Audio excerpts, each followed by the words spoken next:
दोस्तों, एक महिला टीचर होती है जिसकी उम्र लगभग 30 वर्ष के आसपास होती है और उस महिला की शादी एक डॉक्टर के साथ होती है। लेकिन जब वो दोनों शादी करके सुहाग रात में पहुँचते हैं घर ससुराल में और वहाँ पर दुल्हन सुहाग रात में इंतज़ार कर रही होती है अपने पति का, तब उसका पति सुहाग रात के नाम से ही डरने लगता है। लेकिन जब वो पति सुहाग रात में पत्नी के पास संबंध नहीं बनाता, तब उसकी पत्नी को शक होता है और उन्हें पता चलता है कि उसका पति नामर्द है, नापुंसक है। लेकिन जब इस मामले को लेकर पुलिस में वो कंप्लेन करती है और जब इस मामले का खुलासा होता है, तो वो महिला दुल्हन भी हैरान हो जाती है कि आखिर उसके साथ ऐसा कैसे हो गया और यह इतनी बड़ी वारदात कैसे छिपी रह गई। तो चलिए आज की इस पूरी कहानी को मैं आपको विस्तार से बताता हूँ। अगर आपको हमारी ये वीडियो पसंद आए तो वीडियो को एक लाइक और चैनल को सब्सक्राइब करना बिल्कुल भी मत भूलिएगा। दोस्तों, आज की जो यह कहानी है, यह घटना उत्तर प्रदेश राज्य के गोरखपुर जिले की है। उसी के अंतर्गत गोरखनाथ एक थाना क्षेत्र होता है, उसी थाना क्षेत्र की यह घटना है, जहाँ पर एक 30 साल की नौजवान हसीन लड़की होती है और वो एक इंटर कॉलेज में प्रवक्ता की पढ़ाई करवाती थी। यानी कि वो पढ़ाने का और ज्ञान बाँटने का काम करती थी। लेकिन उनकी शादी की जो रिश्ता होती है, वो एक दाँत के डॉक्टर से संपर्क करने के बाद दोनों का रिश्ता एक-दूसरे के साथ तय होता है और इन दोनों की शादी लगभग 2 महीने पहले 25 नवंबर 2025 को होती है और दोनों पति-पत्नी बन जाते हैं और उसके बाद वो दुल्हन अपने ससुराल, अपने पति के घर पर पहुँचती है। लेकिन वहाँ पर पत्नी बहुत ही सपने और खुशियाँ सँजोकर सुहाग रात में अपने पति का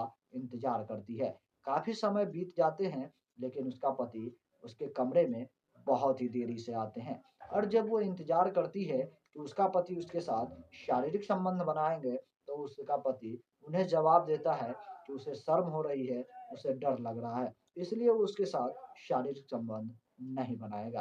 तो दुल्हन को ऐसा लगता है कि हो सकता है शायद नए-नए हैं, इसलिए उन्हें शर्म आ रही होगी।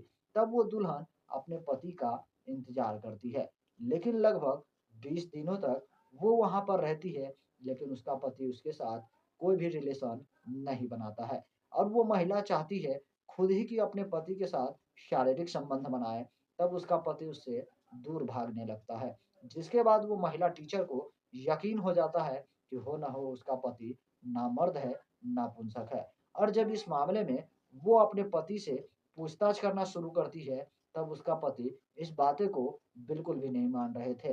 तब उसका पत्नी ज़बरदस्ती उन्हें कहता है कि तुम मेरे साथ संबंध बनाओ, तब मैं मानूँगी कि तुम वाक़ई में एक सक्षम पुरुष हो। लेकिन डॉक्टर्स जो उनका पति था, वो बाद में कबूल कर लेता है कि हाँ, वो एक नपुंसक और नामर्द है। वो इसका इलाज भी करवा रहे हैं, लेकिन उन्हें कोई भी फ़ायदा नहीं हो रहा है।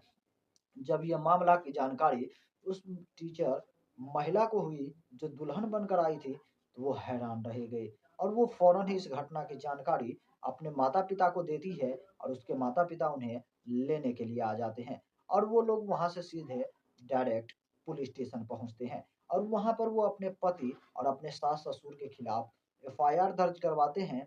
उन्हें झूठ बोलकर उसके बेटे के साथ उसकी शादी करवा दी गई, जिसकी वजह से उसकी पूरी ज़िंदगी तहस-नहस हो गई, उनकी ज़िंदगी बर्बाद हो गई। क्योंकि उसका जो बेटा है, जो डॉक्टर बेटा है, वो नामर्द है, नापुंसक है। वो शारीरिक संबंध बनाने में सक्षम नहीं है। जब यह बात पुलिस वाले सुनते हैं, तो उस महिला की बातों को मानते हुए वो उस डॉक्टर्स के जो है रिपोर्ट लेकर उसकी जाँच करवाने भेज देते हैं। जहाँ से उन्हें वाक़ई में ये पता चलता है कि वो व्यक्ति नामर्द है और इस बातों को लेकर वो महिला भी हैरान है और उसके सास-ससुर जो हैं बहुत ही ज़्यादा परेशान हो जाते हैं। उसकी समाज में बेइज़्ज़ती होने लगती है, बदनामी होने लगती है, जिसके वजह से वो लड़का जो कि दूल्हा था, जो डॉक्टर था और उसका जो ससुर होता है, वो दोनों लोग फेसबुक पर एक फेक आईडी बनाते हैं और उसी फेक आईडी से उस लड़की, उस दुल्हन के बहन को लगातार परेशान करते हैं, तंग करते हैं।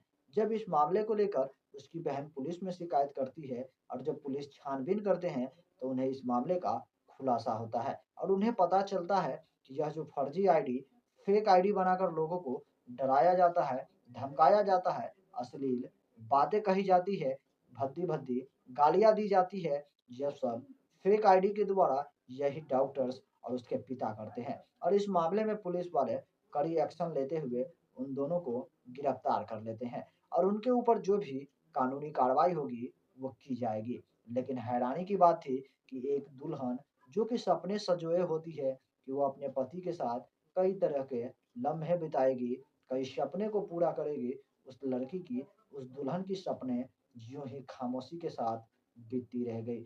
क्या एक पति को इस तरह की धोखा देनी चाहिए या एक लड़के को इस तरह की किसी भी लड़की के साथ धोखा नहीं करना चाहिए? अगर उन्हें ऐसा लगता है कि वो शारीरिक रूप से सक्षम नहीं है, तो वो किसी भी लड़की की ज़िंदगी को बर्बाद ना करे और अपने माता-पिता को यह क्लियर स्पष्ट करे कि वो इस कार्य के लिए सक्षम नहीं है। अगर ज़रूरत हो तो डॉक्टर्स की मदद लें, बेहतर तरीके से इलाज करवाएँ ताकि किसी भी लड़की की ज़िंदगी बर्बाद ना हो सके।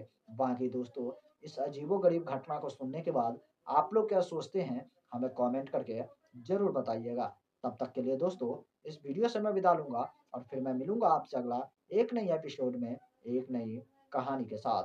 तब तक के लिए जय हिंद, जय भारत, सतर्क रहिए, सावधान रहिए।